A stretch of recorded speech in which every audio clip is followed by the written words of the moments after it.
Hello and welcome back to Retro Ranger. Today we're going to take a look at SNK's entry into the video game hardware market with their NeoGeo, both with their coin-op MVS arcade cabinet and their later home-based AES console. While the MVS was very successful out on location, the home version saw some limited sales, largely due to the steep price tag of $650. And this was in 1990, mind you. If you converted this and accounted for today's inflation, you're talking over $1,400. It's no wonder why it struggled to gain traction in homes and why the company originally planned to keep it coin-op only. Today, the AES console demands some of the highest prices, but even more demanding are the games themselves, with an average loose price of over $1,200 each. With a system not selling a ton, the AES home version of games are definitely rare and often coveted by collectors. Thankfully, since the MVS did well commercially, there's many more copies of those versions in circulation at often substantially lower prices, hovering around an average of $150. Though they do pose a challenge for those that are looking to play them, as they just won't work by default on your home console hardware without some sort of conversion. Given the rarity and the prices, I don't have a ton of these myself, but I'm excited to show you some of what I do have, as it's a truly impressive and unique console. Let's jump in and see what the NeoGeo has to offer.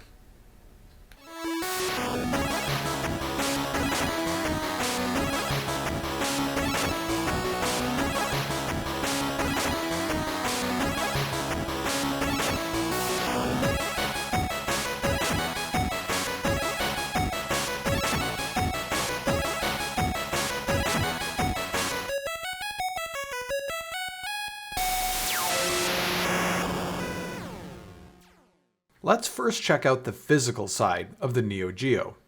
This is the home version of the console, the AES, or the Advanced Entertainment System.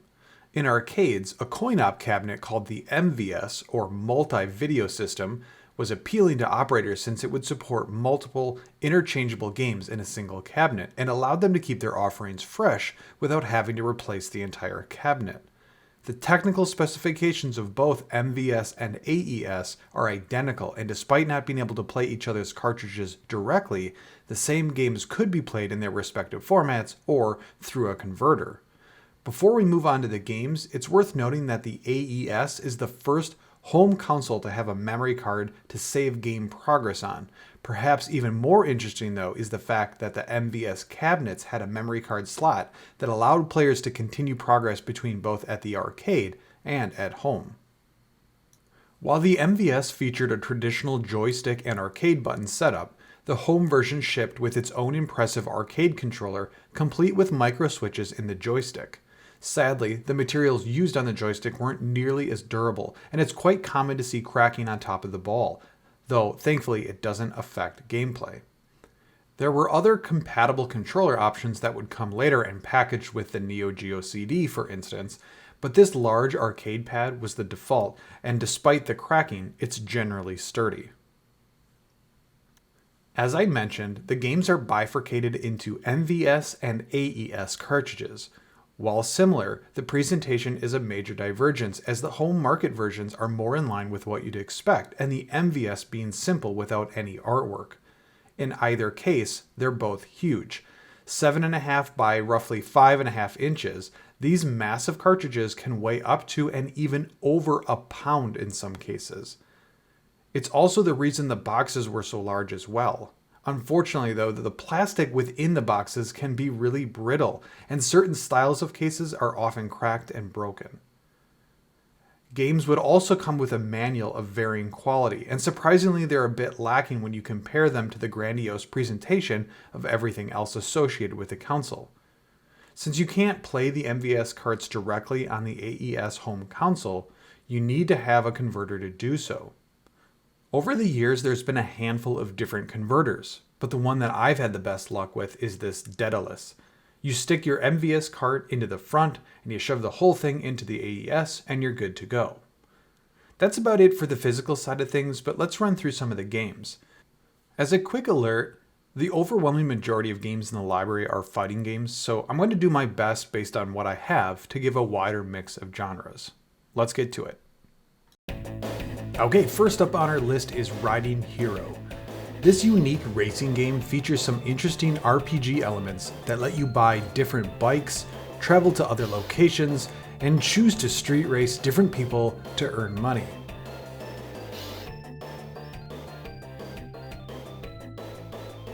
If you run out of money, no worries. They don't check to see that you actually have enough before accepting your wager. If you lose, they're gonna let you have it.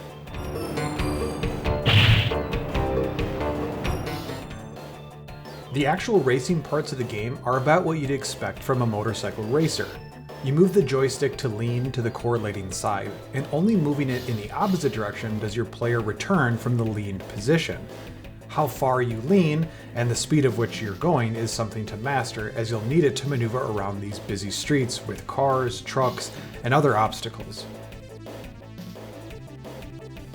Running off the road is rough to say the least, as it usually means going head over handlebars and can be difficult to recover from the time loss. This is actually one of the cheaper AES games, and rightfully so. It's fun, just not hundreds of dollars or thousands of dollars worth of fun. Let's check out some of the other games.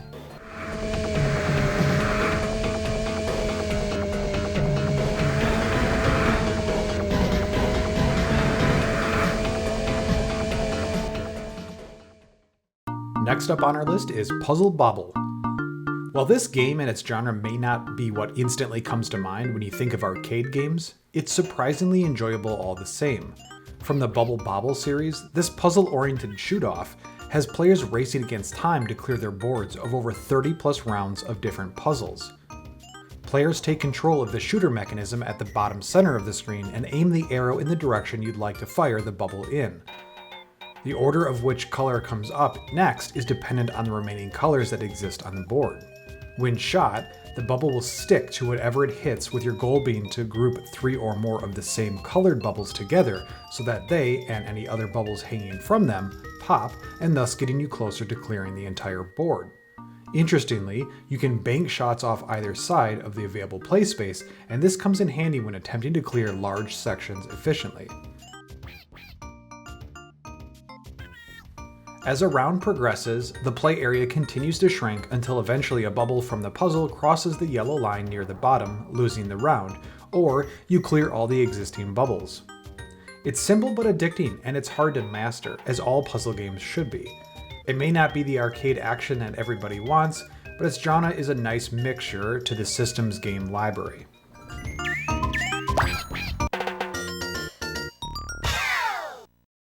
Speaking of different, here's a football arcade experience that rarely gets mentioned today: Football Frenzy. This is the only football title to be released for the system, and it definitely got the arcade treatment, which is okay in my book since that's definitely more of my thing than the exclusive simulations that we get today. Like you'd expect from a sports title with no names or companies attached to it, you select a made-up team that contains no identifiable players, and they each look like clones of one another. The gameplay is a bit harder to control than your typical arcade football game of its time. While the plays all seem familiar in that each target player has their own button assigned, passes can often get blocked or intercepted, and run plays, well, I can't seem to get the hang of them, and basically the only successful run I can do consistently is a QB sneak. You still need to toss the ball to the runner manually, unlike most football games, and that can result in just dropping the ball on the ground.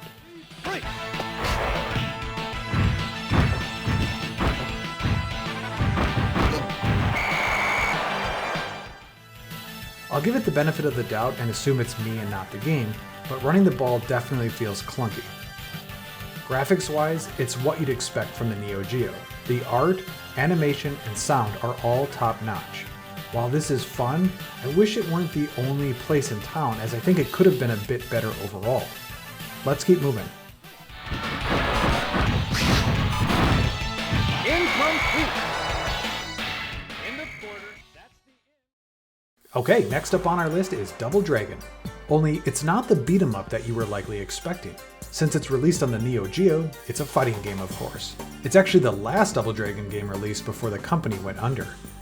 It's related to the Double Dragon series that you know and love. Both Billy and Jimmy are selectable characters, as well as a whole slew of other folks that you've likely never heard of, since they come from the awful live-action movie from 1994. As a fighter, it plays a bit strange at first as the attacks are a bit dependent on your position, kind of like the Double Dragon beat-em-ups. While that might work fine for its genre, it feels a bit awkward as a 2D fighter here, at least to begin with. The special moves are somewhat normal for the genre and not overly difficult to execute. You charge up a meter for special moves, which is also easy enough to pull off and have good-looking animations. Visually, the whole game looks great with vibrant colors and cool backdrops. While I wish they made this a beat-em-up like the others in the series, this was still really enjoyable. While an AES version is going to run you about $3,000, the MVS cart will only run you a cool $100, which again is cheap for this system. Let's check out another game.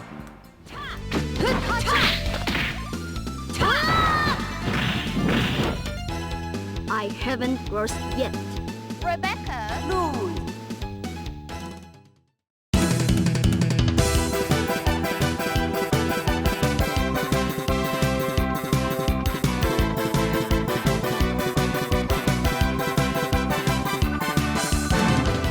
Okay, next up we have Neo Drift Out, New Technology, which comes from the larger Drift Out series. This is an arcade racing game that puts the player in a static isometric view of the immediate surrounding road. While it is a racing game, and there are other cars, your only real objective is to actually beat the clock rather than the other cars. As the seconds in the corner wind down, you can collect checkpoints to temporarily refill the timer. Interestingly, the game won't immediately end though if you run out of time, which is nice to be able to learn the whole course before attempting another subsequent run at it. There's limited continues, but if you have a memory card, you can pick up from the same stage once you run out. Speaking of stages, there's 7 unique looking locations, ranging in size and environment. The biggest complaint that I have with this one is the visuals, as they're definitely not as impressive for the console and it's just kind of bland. Thankfully, the gameplay itself is fantastic. Whipping around corners, drifting each turn, as the title would suggest, is so much fun. Picking the right car and its attributes for the level, and learning each hairpin corner is really enjoyable. Even when you miss the finish line by seconds or less, you still want to just dive right back in and do better the next time. Before each turn, you get a visual and audible callout which might appear intimidating at first, but by stage 3 or so, you'll have them all down pat. Some stages have ice, barrels, and other hazards, but it's generally a minor element. This game is all about speed and drifting through corners, and it's a blast from start to finish. I'm so glad I have this one in the collection. Let's move on to the next game.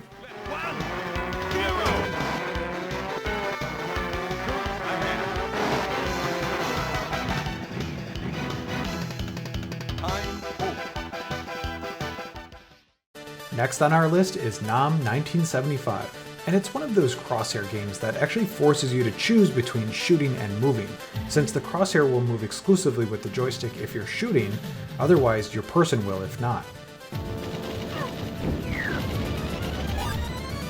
I almost wonder what this game would be like with a twin stick setup. Anyways, as the name implies, you're in the Vietnam War, and it's on your shoulders to take down and win the entire conflict.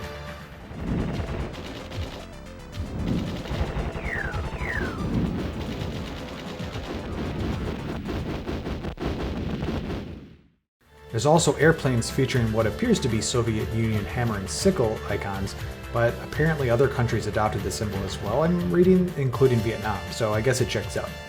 The controls for this are tight, which helps as you can become in bullet hell quickly, making it difficult to say the least to stay alive. Fortunately, you have a few tricks at your disposal, such as weapon upgrades and limited grenades. Perhaps the most common means of avoiding an early end to the war, though, is your dodge roll that grants you some immunity during your animation. Learning to use this roll is critical in progressing as this game gets hard. Thankfully, this game supports memory card saves, which avoids needing to start from the beginning as you're learning the stages and enemies. The graphics and sound are great, especially considering that this is a launch title. One area the graphics could have been better though are the cutscenes, which were not fully animated and some of which are just rather weird and creepy. You will die! Overall, this is fantastic arcade fun and definitely belongs on this console. Let's keep going on our list.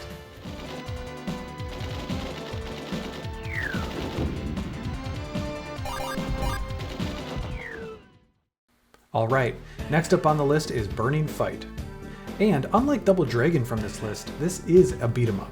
Like you'd expect from the genre, you pick your character, each having their own special move, beat up the bad dudes, and continue moving to the right. Rinse and repeat.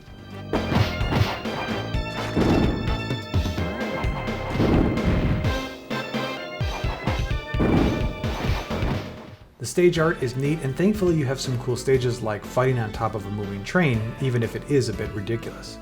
There are a lot of destructibles scattered in each stage, where you can punch and kick it to death to get some health refill or points. While the art for the stages is great, the character animations on the other hand leave a bit to be desired. The characters seem pretty rigid and a bit slow in general, but what really highlights this best is carrying weapons.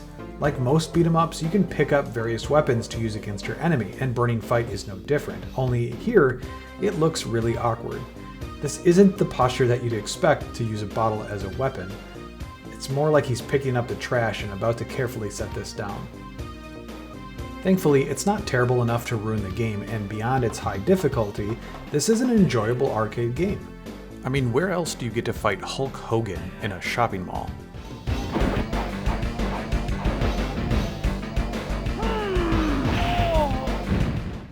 Again, having a memory card really helps out, not having to start over each time.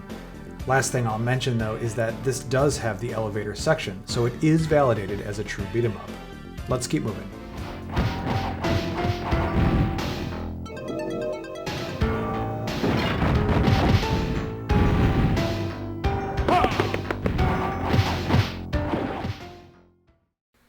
Okay, I wanted to talk about Soccer Brawl. But sadly it's not working for me. Every time I get to the kickoff for the start of the match, the whole game resets.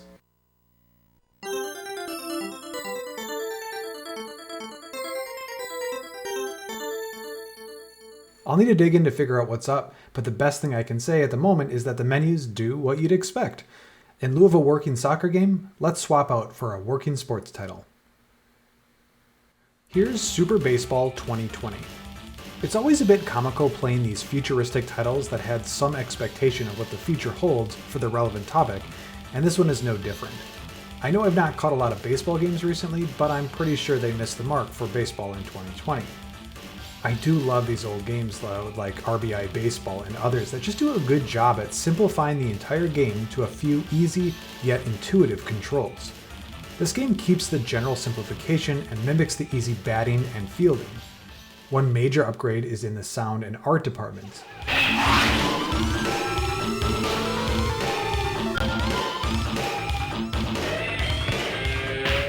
The animations are smooth, and the music and the sound effects are what you'd expect from an arcade title.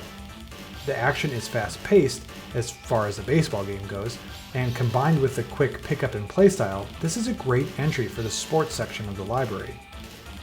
Androids that play, transport technology, and the great American pastime. What else can you ask for?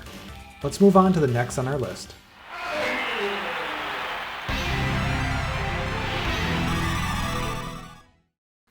Okay, jumping back into the fighting games, here's Samurai Showdown II. It's of course the second installment in a larger series that's still being made today, most of which that are still fighting games as well. I first played this series on the NeoGeo Pocket, where I felt it was surprisingly good. And here on the NeoGeo home console, it's definitely in line with my first experience. The characters and their animations really stand out, and the controls feel spot on. Some characters have weapons, but interestingly, those can actually get knocked out of their hands and be forced to fight without, or strategically maneuver to pick them up. Either way, it's a cool twist on the genre. Like most fighters, this one too has a power meter that will build, unlocking you to release that energy in the form of a special attack. Some of these are a bit beyond my skill level to pull off, requiring 8 or more inputs that usually just end up with me getting hit mid-sequence.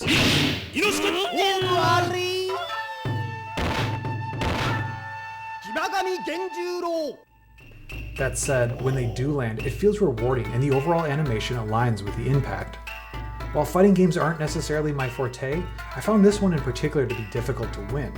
Perhaps with some more time on it, things would come together, but thankfully there's enough to keep you coming back with the art and the gameplay.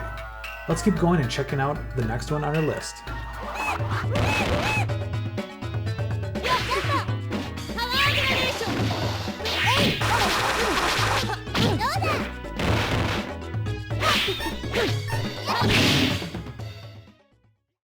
Ever wonder what it would be like to play Punch-Out with a sword and a shield? That's basically cross swords for the NeoGeo, and yes, it's amazing.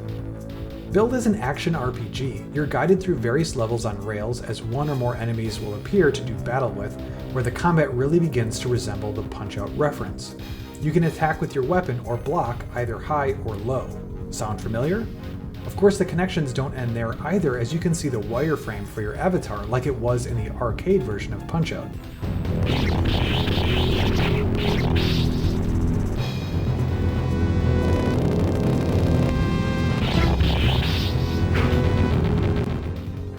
In addition to blocking and melee attacks, you have the ability to do magic and cast different spells, which can really do some serious damage, so holding them to strategic points is advised.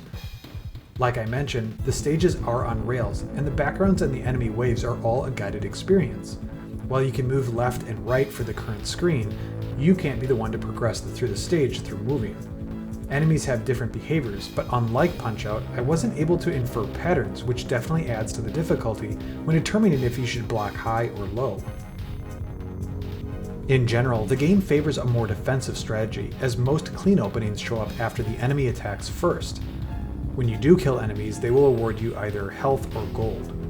In between stages, you can use that gold to buy health refills and different weapons, which can influence what magic you can cast, like this Thunder Sword and its lightning spell. The art here is fantastic with this game, and despite the references to Punch-Out, it still feels really unique. It's a blast to play, and while it's hard, it carries with it some serious charm. Definitely one I'm glad to have in the collection. Let's keep moving.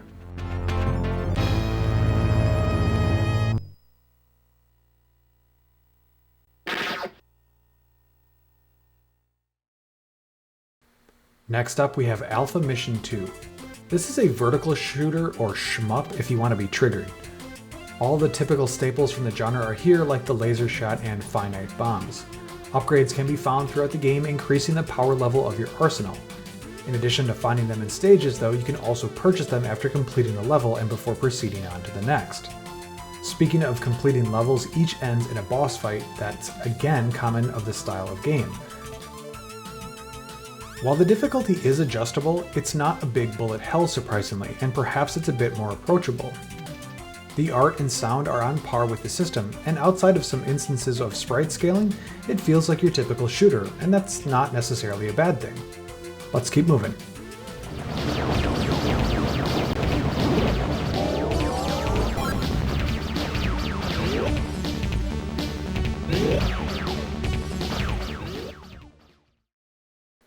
Another launch title for the system, this is Magician Lord. As a bundled game with the US version of the home console, this side-scrolling platformer received a lot of attention as games for the system were expensive as mentioned. You adventure through various levels and take on the boss at the end of each. Stages have different sections and it's not always clear which way to go.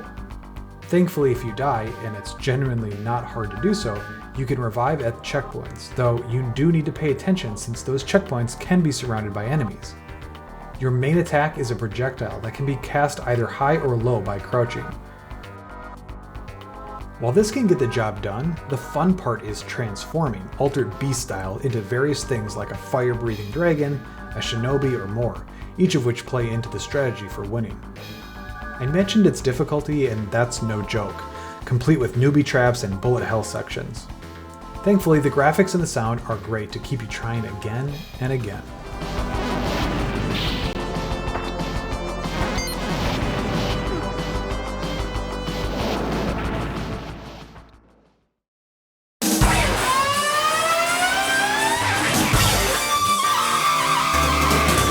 Okay, here's the last one on our list for today, Metal Slug X.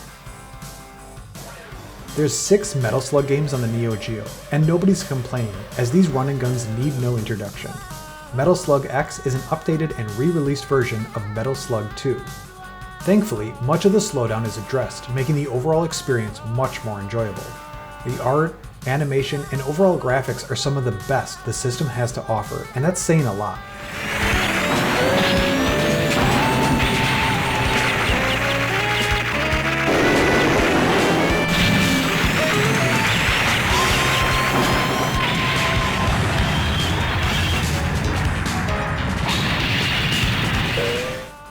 The series was always the pinnacle of the system for me, and I have tons of memories of dumping quarters into them in the arcades growing up.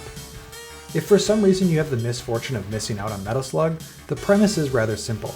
You pick your character, you run to the right, and you mash that fire button.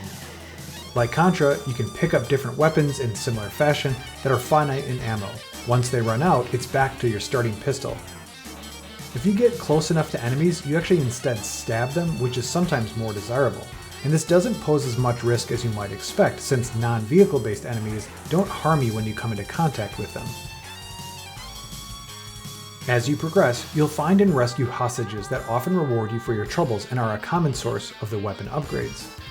In addition to the weapon upgrades though, you can actually hop into various vehicles, including the Metal Slug tank, airplanes, and, my favorite, this heavily armored camel.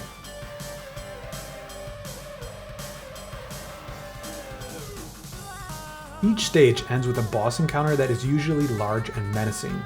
While all the animations are spectacular, the bosses really showcase the well-done graphics the best. To say there's charm here is an understatement, and it's strange to consider a game of this type to have some depth, but here it is in spades. If I'm going to play the NeoGeo, it's more than likely that I'm picking Metal Slug, as it just hits the right spot for me personally. Thankfully, you can find the MVS cards for the series in a pretty good supply, as the authentic AES version for the original Metal Slug game will run you up to $60,000. And that's if you can find one. An MVS equivalent is only around $100.